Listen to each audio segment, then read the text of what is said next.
So I wanted to give an idea of what to expect from an EFT sample session. If you're watching this video, you're probably someone that I invited to be one of my practice clients as part of my 2-year certification process. So I'm just making this because it's faster than explaining it new for each person, because I have to do 50 of these sessions. So EFT stands for Emotional Freedom Techniques. And if you have any familiarity with it, you might have heard it called something like, that tapping thing, but that's how most people think of it or know it. There are other techniques that go along with it, but the tapping is kind of the most prominent modality and kind of stands in for the whole set of techniques.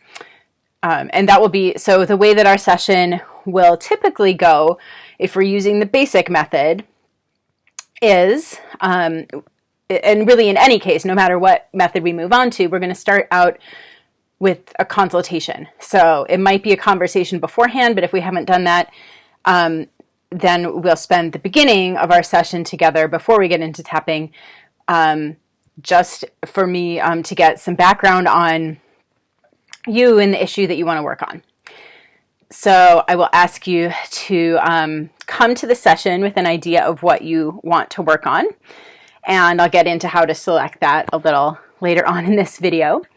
But if we've already worked together or we already had the consultation separately, the session will be 1 hour. If we're doing the consultation as part of the session, it will probably be an hour and a half.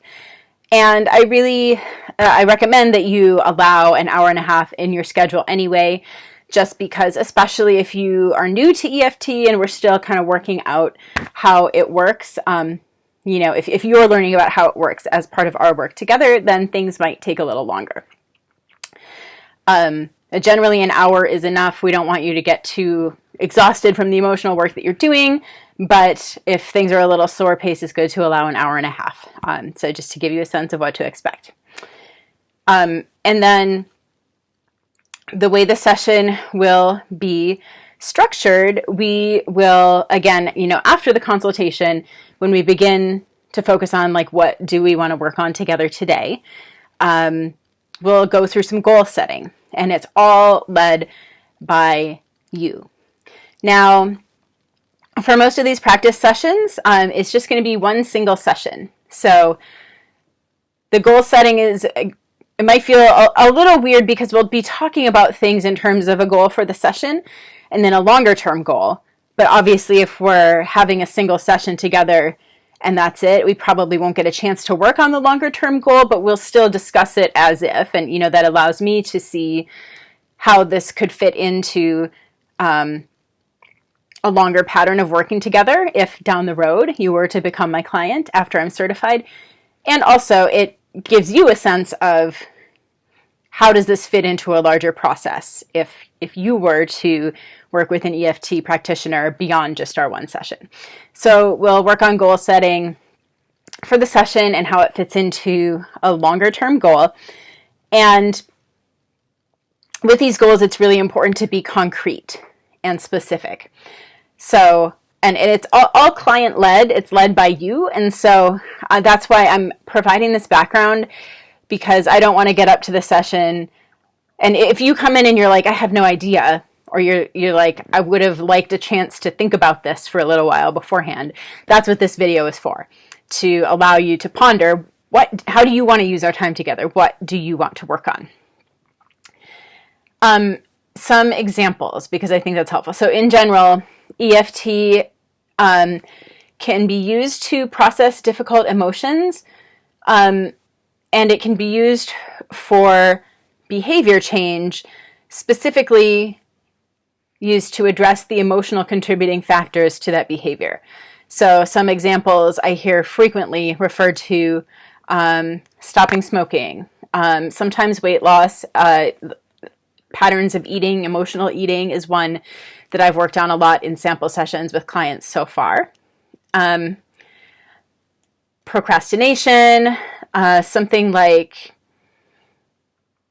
writer's block, or if you have a project that you know you need to do and you want to do, but for some reason you're not doing it and you don't understand why. EFT could be used to actually help you understand what's holding you back. And like, even if you don't understand it on an intellectual level, we can clear it to allow you to move forward. And that's the value in body-based practice. So I actually, let me back up. This should have been the beginning. But so the tapping itself, so we'll do the whole goal setting, and then we get into tapping, and it uses points from traditional Chinese medicine, acupuncture, acupressure, and it's a series of points, 8 points, that will tap through them. So basically, while you are bearing the emotion in mind and really being present with the emotion, there's specific language that I'll guide you through, but we will tap together. So we'll be on video chat, and you'll just have to repeat after me with the words and tap as you see me tapping. And if my words don't feel right for you, you can correct me with the words that feel more true. The language that I'm suggesting for us to use as we tap is all going to be based on the words that I have heard you say during the process of inquiry. So again, it's completely led by you. I'm not trying to put words in your mouth. In fact, I'm trying not to. We're using your language of your experience and how you understand your life. So that's a little bit about the structure. And so the types of issues, problems EFT can be used for, like I was saying, writer's block, procrastination, phobias. Like if you have, you know what a phobia is, a fear that is preventing you from doing something that maybe you want to do. Fear of flying, and you want to take a trip, but it's so terrifying. Things like that. Also limiting beliefs. But in that case, we would really want to focus in goal setting on how is the limiting belief holding you back? What specific thing is it preventing you from doing?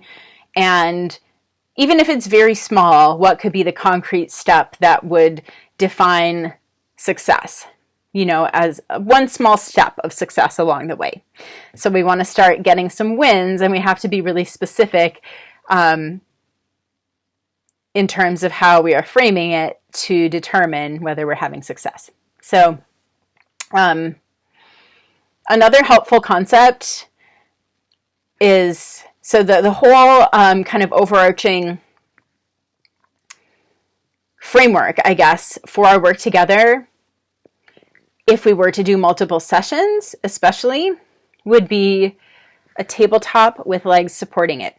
So the tabletop is the big issue that you want to work on.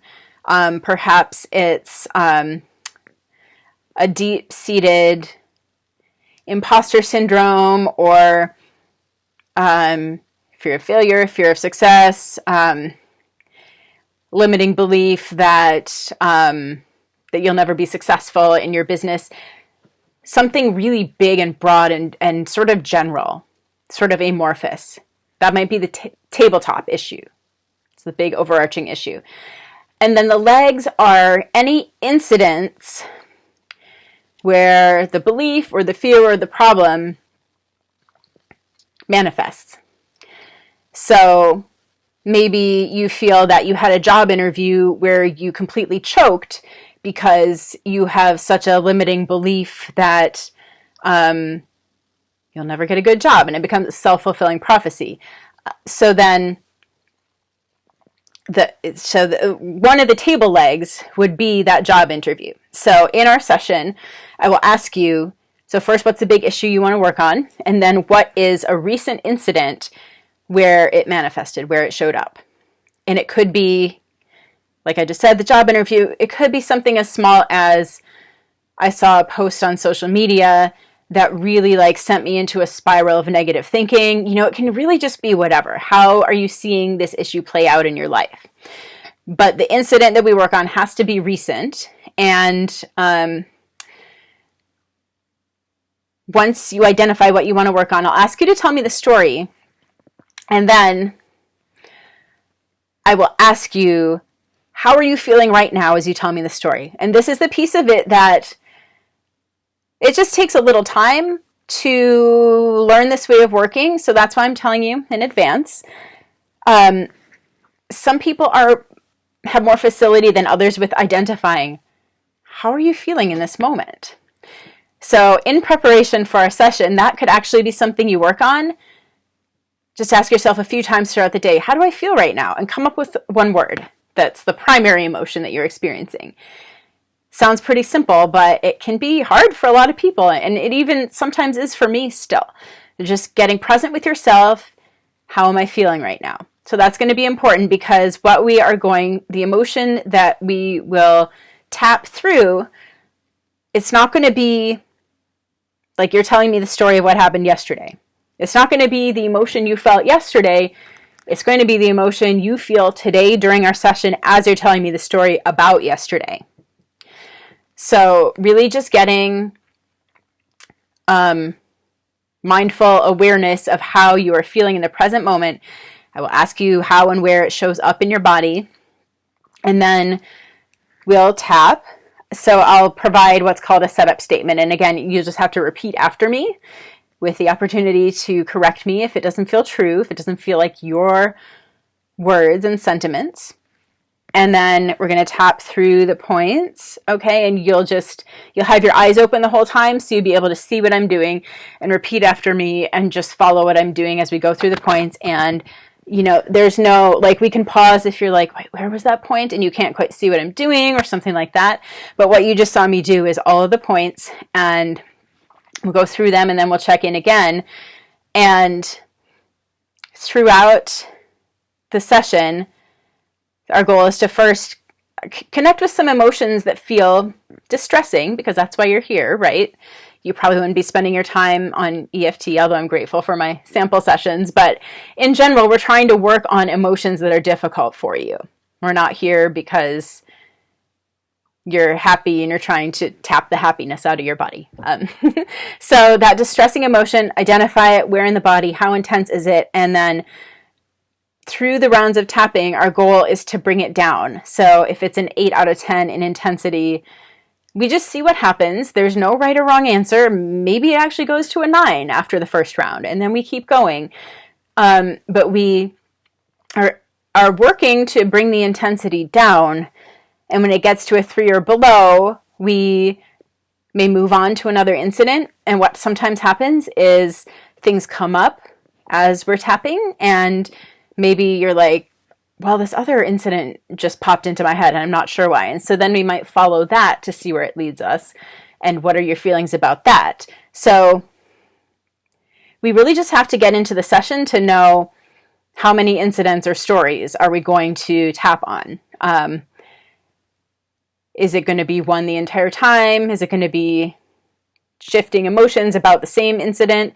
Are we going to get through 3 or 4 different incidents? It could go any one of those paths, and we just stay open and see where it leads us. But hopefully that's a good intro about what to expect in our session. Of course, let me know if you have any questions beforehand. And again, if you are my practice client, I very much appreciate your willingness to work with me while I'm learning.